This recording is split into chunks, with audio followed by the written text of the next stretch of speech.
Bonsoir à tous, soyez les bienvenus. Je suis ravie de vous accueillir sur notre tout nouveau plateau. Regardez comme il est beau, j'espère qu'il vous plaira. Nouveau décor pour 2 heures d'actualité francilienne, d'infoservice. Et on va justement commencer par cette image, celle de vos routes porte-maillot. Vous êtes encore très nombreux ce soir. Trafic complètement inhabituel depuis la fin d'après-midi. Le coupable, le couvre-feu à 18 h. On vous accompagne avec notre point trafic en temps réel. C'est parti pour les titres de votre journal. Bouchons et wagons bondés au programme. Les nouvelles règles pour lutter contre le Covid-19 changent vos habitudes. Vous êtes plus nombreux au même moment sur les routes, dans les transports en commun aussi. Vous le verrez, nos reporters sont à vos côtés. Et puis nous ferons un premier bilan après la première journée de vaccination des plus de 75 ans et des personnes vulnérables. Des élus franciliens s'inquiètent. Trop de candidats, pas assez de doses. C'est le bazar, dit Valérie Pécresse. Et puis, une étoile Michelin pour un restaurant parisien. Le Pantagruel dans le 2e arrondissement. Jason Gouzy est mon invité dans ce journal. Nous lui demanderons quel sens a cette récompense alors que les restaurants toujours fermés subissent de plein fouet la crise sanitaire. Votre météo, bonne nouvelle, le soleil va briller sur l'Île-de-France. Salut Marc. Oui Marguerite, finalement une assez belle journée pour ce mardi puisque les éclaircies vont très vite l'emporter pour ce mardi matin. Quelques gouttes possibles entre les Yvelines et le Val d'Oise mais en tout début de matinée. Et puis dans l'après-midi, donc du grand soleil pour tout le monde sur toute la région et des températures de saison. 6 à Rambouillet, 8 à Paris et 8 prévus à Meaux.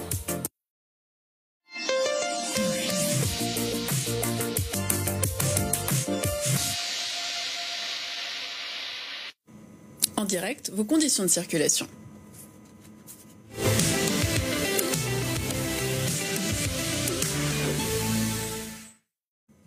263 km de bouchons cumulés sur vos routes franciliennes. Et c'est vrai qu'il y a pas mal de monde depuis la fin d'après-midi. On garde un œil sur notre carte Waze depuis 16h30 environ. Et c'est vrai que le nombre de bouchons ne cesse d'augmenter. Vous le voyez, carte Waze avec votre infotrafic en temps réel. On va justement aller voir du côté du périphérique extérieur sud pour voir comment ça se passe entre Malakoff et Charenton-le-Pont. Vous mettez 40 minutes tout de même pour parcourir 7 km ou encore sur l'A3 entre le Blanc-Ménil et Noisy-le-Sec avec un retard de 17 minutes. Le couvre-feu à 18 h a des conséquences forcément avec beaucoup de monde sur les routes franciliennes. On va justement aller rejoindre notre reporter Bonsoir Paris qui est à vos côtés, Simon Azéli. Simon Azéli, tu es porte d'Orléans très précisément. Simon, comment ça se passe ce soir ?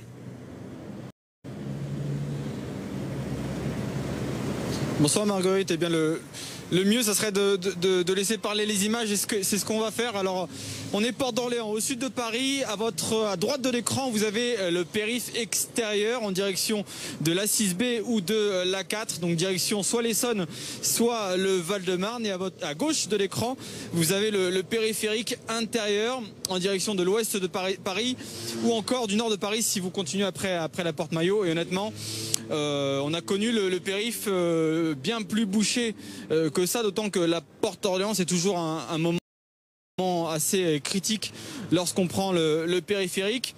À 18 h, vous l'avez dit, il y a 263 km de bouchons cumulés. Hier, à la même heure, il y avait 375 km de bouchons cumulés, ce qui prouve qu'aujourd'hui, ça va beaucoup mieux qu'hier où le retour de week-end était assez compliqué. Donc ça se passe plutôt pas mal. On a croisé pas mal d'automobilistes parisiens, franciliens qui étaient sur le retour, qui rentraient chez eux, qui avaient pris leur disposition, même si tout n'est pas parfait, il y a encore du monde dans la rue, mais ce qui est un petit peu normal pour une agglomération de 12 millions de personnes où beaucoup de gens travaillent. Merci beaucoup Simon Azéli en direct depuis la porte d'Orléans.